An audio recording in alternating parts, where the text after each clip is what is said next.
ওটা ছাদের পানি নামার লাগে, ট্যাঙ্কির পানি নামার জন্য এটা হলো গা ট্যাঙ্কি ধোয়ার পরে পানি নামার জন্য এইটা হলো গিয়া পানি বাইরে এদিক দিয়া এদিকে যেটা যাবে এটা এই ভিতরে অলিন করা।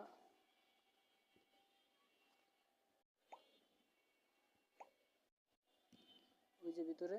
ওইভাবে দিয়ে ঢুকে এই যে মাথা বের করে দিয়েছি ওই একটা এই বরাবর এক বরাবরে ওই যে ওই সাইডেরটা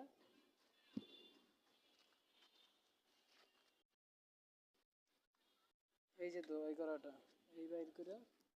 এই যে দিয়ে ভিতরে ওই যে ওই বাইরা ওই যে ওই অতটুকু পরিমাণে বাইরা অল্প বাইর করে দিয়েছি দোয়াই করাটা। এই যে এই পিসে এটা এই পেছাতে দিয়ে আয়া দিয়ে ঘুরিয়া ওই দিক দিয়ে ঘুরে আসবে এটা এই লোক এটার ভিতরে ওই যে ওই ভিতরে ঢুকেন না এটার জন্য ভালো করে দেখা যায় না। এই যে বাইরে ওই আর ওই যে ওই সাইডেরটা একবার এক বরাবর করে দেওয়া ওই যে নিচেরটার মাথা